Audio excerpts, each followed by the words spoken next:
Oke.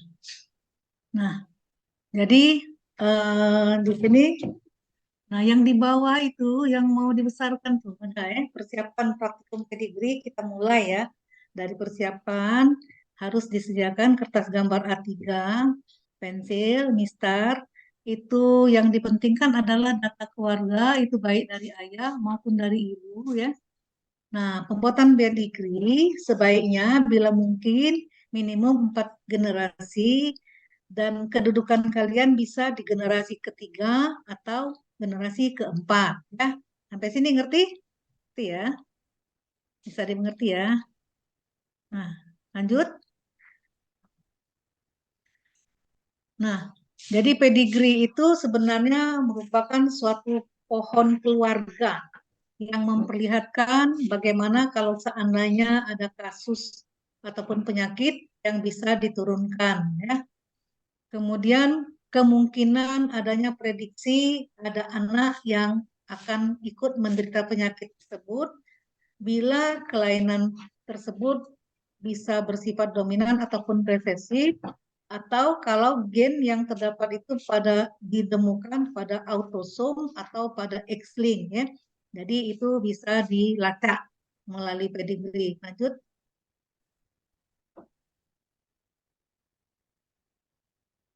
Oke, lanjut. Nah, di sini kalau kita melihat pada pedigree itu kan ada gambaran ya. Untuk wanita biasanya digambarkan sebagai lingkaran, kalau laki-laki itu sebagai bursur sangkar persegi, ya, persegi 4. Ya, lanjut. Nah, kalau seandainya simbol tersebut menyatakan kondisi normal, biasanya itu putih tanpa ada warna ataupun garis. Dan kalau seandainya ada seorang laki-laki yang ditemukan dengan kelainan, maka itu biasanya akan ditebalkan dengan warna biasanya kadang-kadang hitam ya. Bisa ini di sini karena eh, ininya biru, jadi kelihatannya adalah biru. Jadi baik laki-laki ataupun perempuan diberi warna untuk yang ada kelainan supaya kita bisa menandainya. Untuk yang normal itu polos ya, putih ya. Nah, bila seandainya ada suatu perkawinan, maka ada garis yang ditandakan seperti ini. Ini adalah garis perkawinan. Jadi hubungan antara garis perkawinan ya. Oke, lanjut. Nah, di sini kalau kita mau menunjukkan tentang simbol-simbol pedigree tersebut, maka sebagai contoh itu ada simbol-simbol penghubung ya. Untuk pasangan yang menikah itu diberi garis, ini hitam ya, ada garis antara simbol laki-laki dan wanita. Kemudian untuk anak biasanya dari simbol pernikahan tadi di garis turun ya, pada bila anaknya itu lebih dari satu, maka dibuat lagi garis horizontal ya, dan menjelaskan lagi garis turunannya itu dan disertakan jenis kelamin dari anak-anaknya. Oke, lanjut. Nah, ini yang tanda kalau seandainya ada yang terkena kelainan ya digelapkan. Kalau seandainya kelainan tersebut bersifat X-link, biasanya diberi titik di tengahnya saja. Dan kalau yang carrier, yang berupa carrier bersifat autosomal diberi garis eh, lintang ya. Kalau kalau yang ini adalah yang tidak jadi, misalnya apakah dia di abortus ataupun apa ya, diberi garis silang seperti ini. Ya. Lanjut. Nah, kemudian apa yang kita bisa lihat dari pedigree tersebut? Pedigree tersebut adalah untuk melihatkan suatu riwayat dalam suatu keluarga dalam beberapa generasi. Biasanya peneliti ataupun seorang genetik konselor bisa menemukan riwayat keluarga itu dan kemudian dia akan membuat chart atau gambaran seperti ini untuk kemudian dia melakukan analisa apa kemungkinan-kemungkinan yang terjadi kalau seandainya dulunya itu ada yang mengalami kelainan. Oke, lanjut. Nah, jadi di sini kalau kita lihat sebagai eh, bagaimana menceritakannya, apa itu pedigree? Pedigree itu kan kita mesti tahu definisinya seperti dikatakan tadi adalah suatu family tree ya. Kemudian apa kegunaannya? Seperti tadi disebutkan, apakah ada penggunaan yang bisa ditentukan untuk mengetahui apakah ada hubungannya eh, antara generasi ke generasi selanjutnya. Dalam membentuk pedigree itu mesti diingat penggambaran simbol dan bagaimana hubungan daripada simbol-simbol tersebut. Kemudian yang ketiga adalah kita menginterpretasikan yang terlihat pada suatu gambaran pedigree. Oke, jadi ngerti ya pedigree itu ya. Kita lanjutkan kalau sudah mengerti. Rasanya cuma ini aja habis ya. Oh masih. Nah, ini beberapa contoh daripada gambaran pedigree. Nah, di sini timbul pertanyaan, apakah yang terjadi pada pedigree tersebut adalah gambaran suatu faktor dominan atau faktor resesif? Kalau dilihat seperti ini, dominan atau resesif? Ada yang tahu? Resesif, Dok. Izin Resesif. menjawab dokter, resesif dokter. Oh, coba kita lanjutkan, lihat resesif atau dominan. Resesif ya. Jawabannya adalah resesif ya, karena ini sama-sama mempunyai gen yang resesif, tetapi dia tidak terlihat kelainan kan.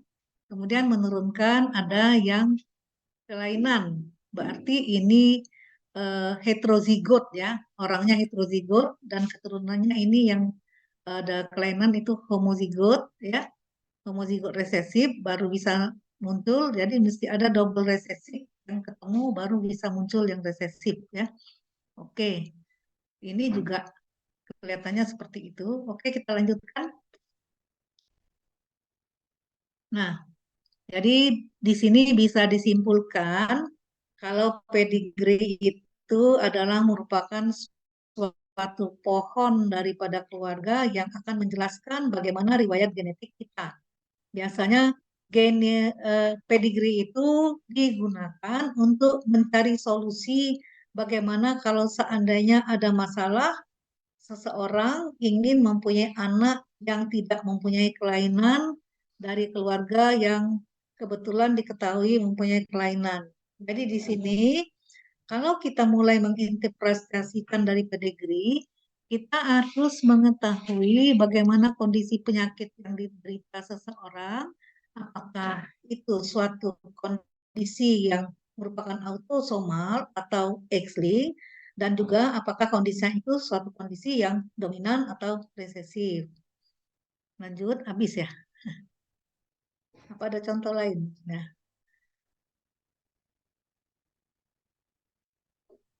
nah ini ada contoh lagi.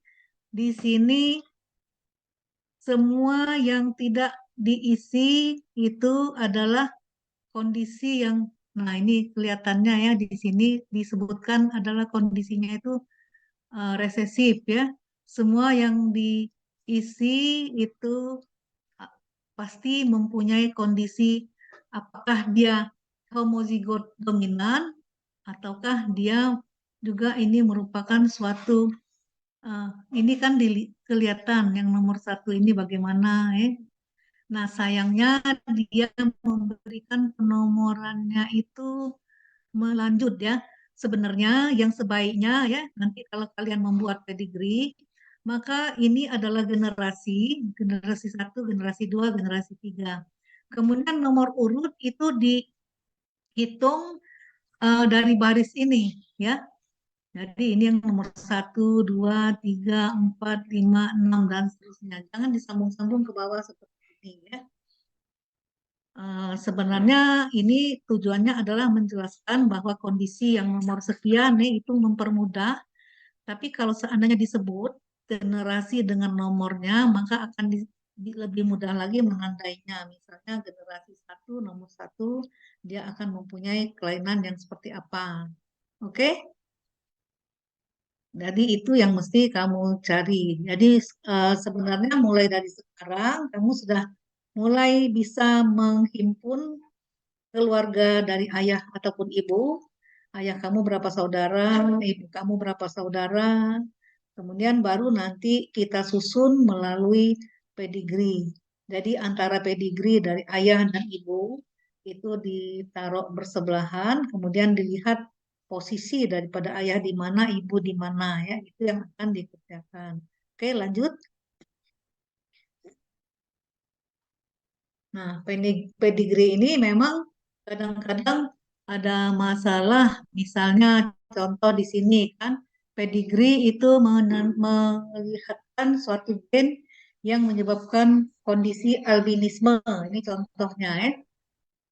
Nah, jadi eh, di sini A dan B itu adalah pasangan yang mempunyai 5 anak. Jadi anaknya itu 1, 2, 3, 4, 5 ya, anaknya 5. Ini dilihat daripada garisnya ini saja ya, anaknya 5. Dan di sini termasuk juga yang di sini adalah pasangan yang eh, ada pada keluarga tersebut, di mana di sini ada eh, anaknya C dan E itu menikah dengan D dan dia mempunyai 4 anak. C ya mempunyai 4 anak ya. E dengan F itu menikah. Nah, jadi C dengan D menikah dengan mempunyai 4 anak. E dengan F menikah dan mempunyai hmm, 5 anak.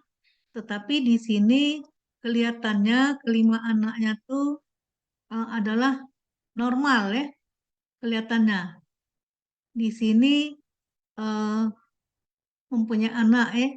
Nah, dalam gambar ini kalau dilihat genotipnya, apa genotip daripada A, B, C, D, E, F, dan G ya. Ini kelihatan ya.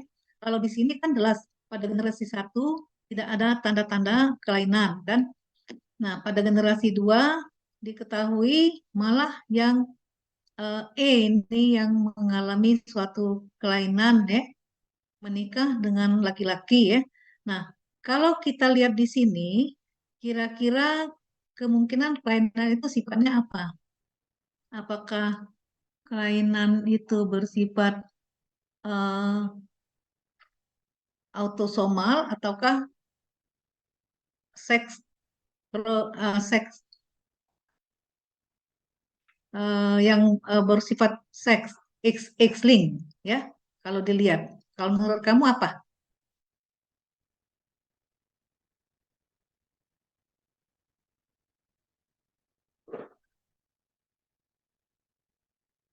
Kalau kalau ini sebenarnya kalau dilihat dari sini seolah-olah mereka ini sebenarnya adalah suatu kondisi yang bersifat eh, kalau dibilang dominan, tidak mungkin. Bisa resesif kali, autosomal resesif bisa. Ya, kalau lihat pedigree ini. Cirinya kalau yang autosomal resesif itu autosomal resesif, jadi ini kedua-duanya mempunyai eh, gen yang resesif, yang jadi dia heterozigot, jadi ada gen dominan dan resesif karena dia tidak mempunyai gejala, maka akan diturunkan kelainan seperti ini. Nah, demikian juga di sini ya, kan mereka juga heterozigot kelihatannya, sehingga ada yang terdampak dan ada yang tidak ya, kira-kira begitu. Nah, kalau yang eh, namanya resesif ya, yang bersifat, tapi kalau dilihat di sini, kalau dia autosomal, ya bisa saja kan autosomal yang si F ini adalah merupakan mempunyai kondisi yang dominan, sehingga semua anaknya tidak ada yang kelihatan bergejala karena tertutupi oleh faktor dominan. Gimana? Benar nggak? Iya benar dok. Nah, ya, ngerti ya? Jadi kan dia punya faktor dominan. Dengan yang ini yang ada faktor resesif, jadi semuanya ketutupi. Jadi, tapi belum tentu ini nih tidak menyimpan gen yang mempunyai kelainan. Oke, kalau sudah tahu kita lanjutkan. Masih ada nggak ya? Saya juga lupa filenya ini udah lama. Nah, ini contoh pedigree tersebut kan generasi eh, ini setiap generasi kan diberikan angka Romawi kan yang setiap ini selalu diikuti dengan angka urutannya. Di sini yang diwarnai adalah eh, wanita yang mempunyai kondisi eh, homozigot resesif ya. Semua dari yang tidak diwarnai itu biasanya memiliki yang gen dominan ya. Jadi kalau seandainya satu dari pasangan itu ada yang homozigot resesif dan kemudian mendapatkan satu gen yang resesif dari salah satu orang tuanya, maka eh, akan terlihat keturunannya itu menjadi terkena, gitu maksudnya. Jadi ini kan heterozigot, heterozigot ya, heterozigot pas kebetulan yang jadi itu yang homozigot resesif, maka kalau kelainannya itu adalah resesif, dia akan kelihatan terkena, sementara yang ini eh, tidak diketahui apakah pasangannya itu adalah resesif atau dominan ya. Oke, lanjut. Nah, di sini kan adanya kemungkinan yang bisa ini ada kasus yang orang yang bisa menggulung lidah ditentukan oleh gen yang dominan. Pada gambaran pedigree di bawah ini, eh, orang yang tidak bisa menggulung lidahnya dianggap itu adalah orang yang mempunyai kelainan, ya. Jadi berdasarkan itu, maka di pedigree dideterminasilah genotipnya untuk kondisi-kondisi individu yang bisa menggulung lidahnya atau tidak. Nah,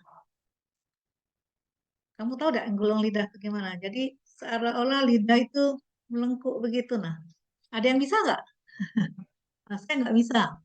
Nah, banyak juga orang yang bisa ya. Itu untuk praktisnya kalau dilihat ya. Banyak hal-hal lain yang kita bisa mengetahui kira-kira genotipnya apa, walaupun kita tidak melakukan pemeriksaan genotip berdasarkan apa yang tampak pada fenotip saja. Ya. Coba lanjutkan lagi. Apakah ada lagi contoh yang lain? Saya lupa ya. Nah, ini kondisi pola-pola yang umum kita temukan bila orang tua mempunyai kelainan mempunyai beberapa sifat yang merupakan autosomal resesif yang bisa diturunkan. Biasanya kalau yang autosomal resesif ini keduanya mesti eh, dua-duanya heterozigot baru akan menurunkan kondisi yang resesif tersebut. Kalau autosomal dominan mesti salah satu ada yang memang terkena baru bisa kelihatan diturunkan. Sedangkan yang X-link biasanya uh, tidak pernah ada ayah yang menurunkan kelainan ke anak laki-lakinya, ya mesti diingat. Tidak ada kelainan yang bersifat X-link resesif yang diturunkan oleh ayah ke anak laki-lakinya. Kenapa coba? Hah? Anak laki-laki itu dapat X dari siapa? Dari ibu dok. Dari ayah kan? Nah, berarti walaupun ada kelainan X-nya dari ayah, tidak mungkin kan turun ke anak laki-laki. Itu makanya tidak akan pernah ada. Sementara semua anak perempuannya bisa-bisa adalah mengandung gen yang bersifat resesif X-linked ya. Demikian juga untuk generasi selanjutnya itu bagaimana bisa kita lihat kalau seandainya yang resesif kadang-kadang kita tidak menemukan pada setiap generasi ada. Sedangkan kalau yang dominan biasanya pada setiap generasi akan ditemukan adalah kelainan tersebut.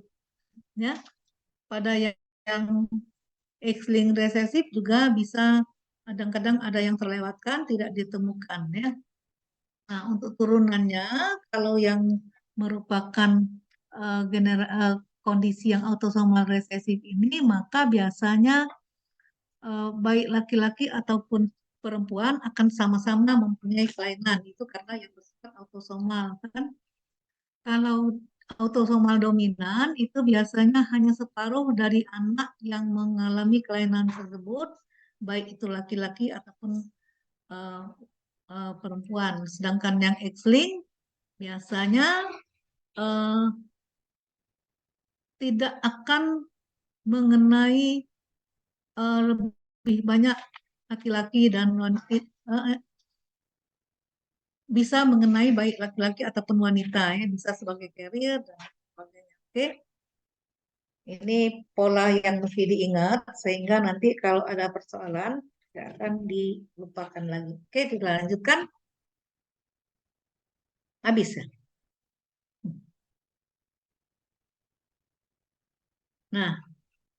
Nah, ini ya autosomal dominan ya.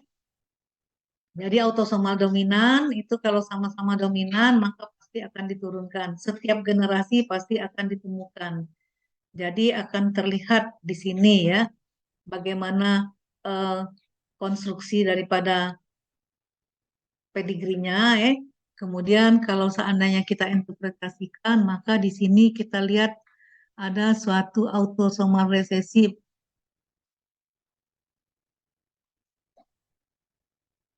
Jadi ini mereka memberikan nomornya ke bawah jadi tidak bisa salah ya. Oke, lanjut. Lanjutlah. Nah, sudah ini menjelaskan kembali grafik presentation yang akan kita lihatkan bagaimana kelainan tersebut akan didapatkan, diturunkan dari orang tua ke anaknya. Kemudian gambaran ini bisa menceritakan riwayat daripada keluarga untuk beberapa generasi. Nah, disinilah para genetik konselor bisa menemukan apa yang terjadi pada suatu keluarga dan kemudian dia melakukan suatu analisis. Ya, oke. Ini contoh-contoh connecting daripada simbol tersebut. Ini menyatakan adanya suatu kembar ya. Kalau seandainya kembarnya itu lain jenis kelamin, biasanya gambarannya adalah seperti ini. Kalau dari pernikahan tersebut dia mempunyai kembar yang identik, maka biasanya jenis kelaminnya harus sama, kembar identik ya. Tidak pernah kembar identik itu uh, lain jenis. Kalau lain jenis itu biasanya uh, tidak identik. Yang identik itu sama-sama ya. Jadi gambarannya adalah pedigrinya adalah seperti ini. Siapa tahu kalian ada yang kembar. Oke, lanjut. Habis. Nah, sudah ini yang tadilah ya. Ini sama ya, seperti tadi. Jadi turunannya ayah, anak, ini contoh-contoh saja. Kalau yang X-linked seperti ini ya. Nah, ini yang jadi pertanyaan, apakah kondisi ini merupakan suatu kelainan yang bersifat X-linked atau autosomal? Ayo.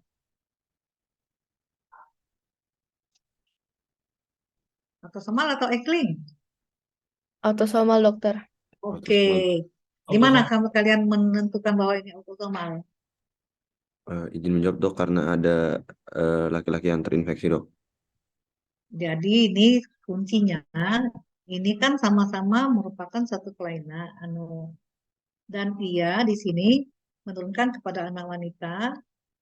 Nah, tapi yang ini ada anak laki-laki dan dia mengenai baik laki-laki ataupun wanita sama kemungkinannya ya. Oke, lanjut. Ini autosomal ya yang tadi ini ya. Nah, sekarang dominan atau resesif. Nah, contohnya nih, kalau dilihat seperti ini. Ayo, dominan atau resesif? Sudah tahu itu autosomal, dominan atau resesif? Dominan, Dok. Oke, Dominan, Dok. lanjut. Oke, dominan. Karena tiap generasi ada. Kalau resesif ada yang di skip, generasi ada yang nggak timbul. Ya, oke. Yang resesif ini kan nggak ada, tiba-tiba muncul. Gitu, ya. Oke, lanjut. Oke, sudah ya. Saya rasa semuanya cukup. Simbolnya seperti ini, affected individual seperti ini. Kalau yang kelainannya bersifat heterozigot untuk autosomal resesif seperti ini ya. Kalau untuk carrier biasanya itu dikasih titik di tengahnya. Oke, lanjut. Nah, ini contoh-contoh. Nah, ini yang saya nggak sempat merubah yang katanya monozigot twin itu ya, mestinya ini sama-sama bulat ya, sama-sama perempuan saja atau laki-laki saja ya, tidak mungkin berhubungan ini. Ini salah ya. Jadi ini kelihatan ya, ini yang tidak ada ya, ini yang dominan ya, ini cara garis penurunannya. Nah, kalau garis pernikahannya ada dua, ini menyatakan bahwa yang menikah ini ada hubungan darah, ada hubungan keluarga. Misalnya yang menikah sama-sama sepupu, ya. Itu contoh simbolnya, oke? Habis ya? Habis. Masih. Tapi ini juga contoh beberapa kasus ya. Ya, sama seperti tadi ya. Jadi, nah ini yang benar ya. Yang kembarnya ya. Oke, sama aja. Lanjut. Ini kasus hemofilia ya. Kasus hemofilia ini pada keluarga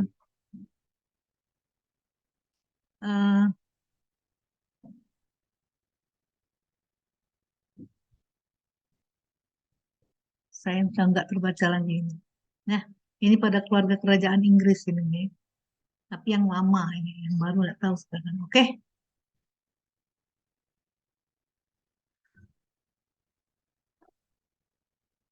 ini setiap generasi seperti kita lihat generasi dua, ini yang benar menurut generasi dua, urutan ketiga, ya. Kemudian generasi empat, urutan kedua dan ketiga, ya. Ini adalah individu yang terkena, ya. Itu ceritanya, ya. Jadi di sini ada beberapa generasi, ya. Untuk yang urutannya ini misalnya ditulis 1, 2, 3, 4, 5, 6, 7.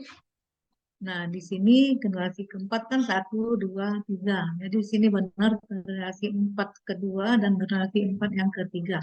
Oke. Kalau untuk yangnya dah selesai ya. Kalau misalnya ada yang mau ditanyakan boleh.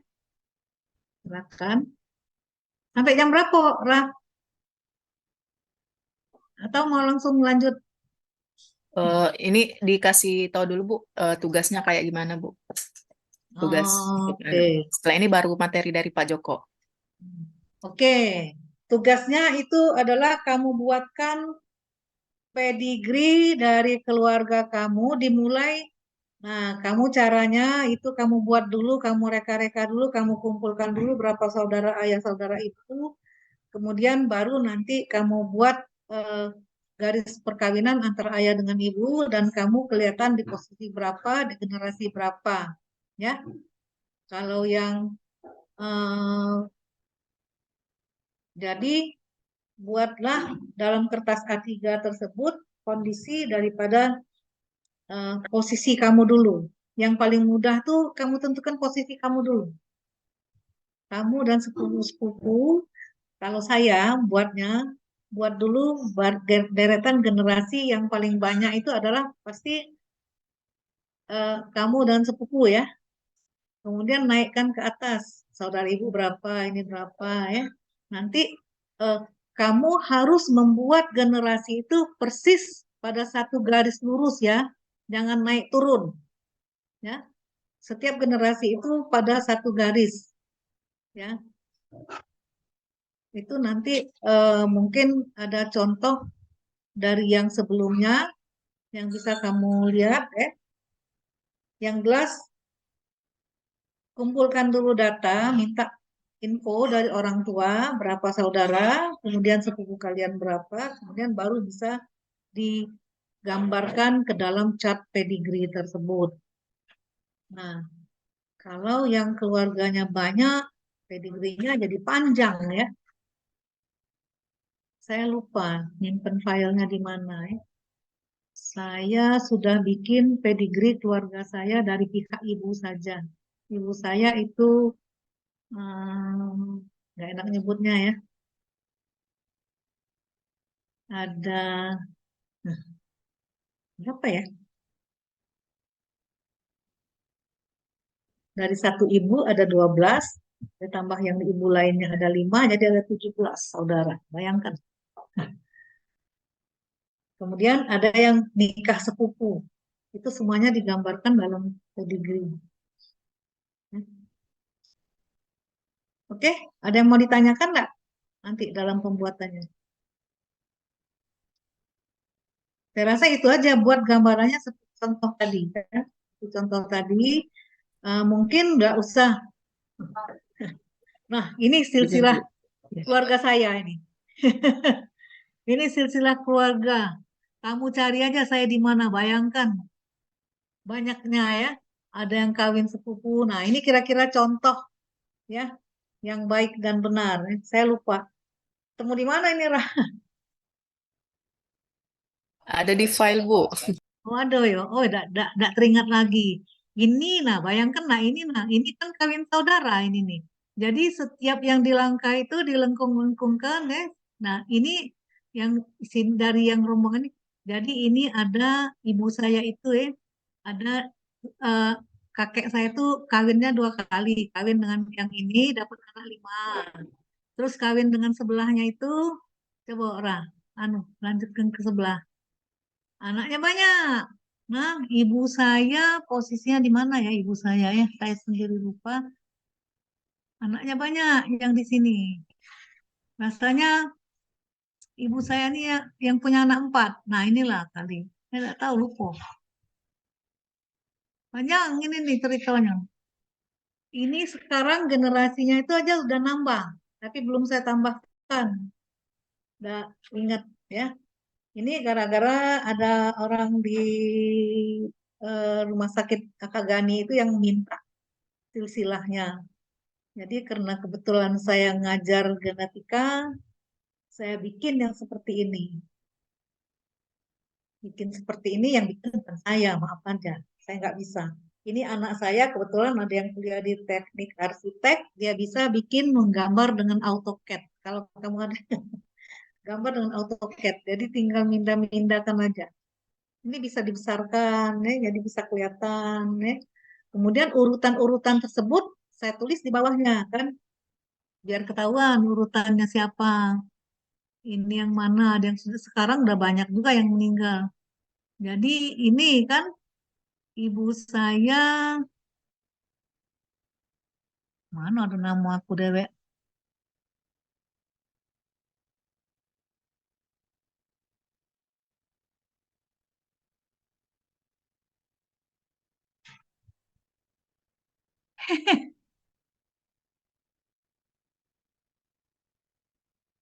Generasi baru generasi sini.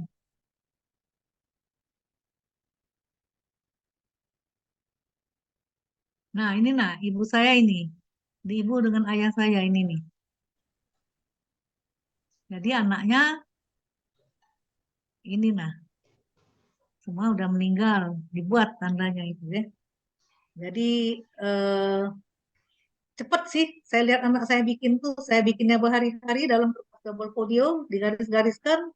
Anak saya bikinnya sekejap pakai AutoCAD. Nggak usah buat itu ya. Jadi kira-kira inilah contoh pembuatan suatu pedigree yang benar ya. Oke. Jadi kalau ada yang menikah keluarga, ini banyak yang menikah keluarga. Kalau kita melewati garis itu harus dilengkungkan sedikit ya, melewati garis keturunannya supaya nggak terpotong ya. Nah, saya sudah kasih contoh yang lengkap, tapi saya tidak menjelaskan di sini. Kalian juga tidak wajib menyebutkan adanya kelainan-kelainan yang terdapat pada keluarga. Oke, saya rasa kalau nggak ada yang ditanyakan, saya cukupkan sampai di sini. Assalamualaikum warahmatullahi wabarakatuh. Terima kasih ya Rara, sudah bisa mengeluarkan lagi Ya, ini. Bu, sama-sama, Bu. Makasih juga, Bu. Lupa Iya. bener, aku nggak mikir mau bikin pedigree nih. Maksudnya apa ini? Nggak perlu nanya kan? Iya, Rara juga udah jelas, Bu, kali ini. Setahunnya maaf, Bu. Tuh, ya nggak apa-apa. Iya. Pikir kenapa maksud Rara Bu pedigree? Ya sudah pedigree, nggak tahu. Hmm. Kalian bisa lihat kalau kalian pengen keluarga disatukan dalam bentuk ini bagus ya. Ya nggak? Yang saya nggak bisa itu yang dari sebelah ayah saya. Ayah saya itu keluarganya banyak. Ada yang manggil saya sudah nenek tahu buyut deh. Yang manggil saya buyut adalah bercocok. Nah, mana lah? Gak tahu lagi. Anak aku udah galak. Oh itu tuh mestinya manggil kamu Nyai. Maaf memang aku dipanggil Nyai masih gadis. Kata anak aku udah galak dia. Saking panjangnya generasi. Iya, banyak. Masalahnya ayah saya tuh kan banyak juga saudara. Dia saudaranya yang tua itu menikah cepat. Anak-anaknya umur 14-15 nikah, 14-15 nikah. Nah, pas kebetulan yang ayah saya sendiri menikah sudah usia lanjut, udah 30-an. Jadi lambat berkembangnya kan. Yang menikah cepat-cepat tadi cepat berkembang. Akhirnya ketemu juga yang manggil saya buyut itu akhirnya tamat juga jadi dokter kuliah di FK Unsri. Alhamdulillah. Oke, Oke, ya, Bu. kalau nggak ada yang ditanyakan cukup sampai sini lah. Contoh Lado, nah. Iya, contohnya sudah ada. Jadi tadi seperti kata Ibu Dokter Triwani ya, dibikin pedigree-nya ya, Dek, masing-masing di kertas A3. Nanti dikumpul uh, via Google Drive dan juga fisik ya. Jadi Google Drive-nya ditunggu sampai jam 12 malam nanti. Ya, dimasukin ke Google Drive. Nanti linknya saya kasih ke Hamzah. Kemudian untuk yang fisiknya nanti dikumpul besok pagi pas praktikum morfologi ya, per kelas. Ada yang ingin ditanyakan lagi terkait tugas ini, pedigree? Mohon maaf dok, izin bertanya. Ya, Apa? siap. Baik, saya izin bertanya untuk generasi pertama dimulai dari ayahnya ayah kita atau kakeknya ayah kita, Dok? Kakek kamu aja lah. Ada saudara kamu yang udah nikah belum? Pokoknya kalau bisa cukup 4 generasi. Biar enak melihat pedigree-nya. 4 generasi. Kalau misalnya dari kakek, kalau misalnya bisa, yang penting intinya kamu bisa menemukan data itu, ya. Mau dari kakek atau kamu dari buyut itu terserah. Kemudian apakah kemungkinan sepupu kamu kan sudah ada yang menikah, sudah ada punya anak. Jadi itu bisa memenuhi 4 generasi. Oke? Baik, terima kasih dokter. Oke, nggak akan dipersulit lah. Izin bertanya, dok. Dari generasi saya belum ada satupun yang menikah. Jadi saya generasi ketiga. Kalau mau buat 4 generasi harus bikin sampai buyut. Jadi buyut, mulai dari situ. Kalau bisa nemuin datanya, bisa tanya dengan orang tua. Orang tua itu, nenek itu berapa saudara, kalau bisa. Kalau nggak bisa ya sudah.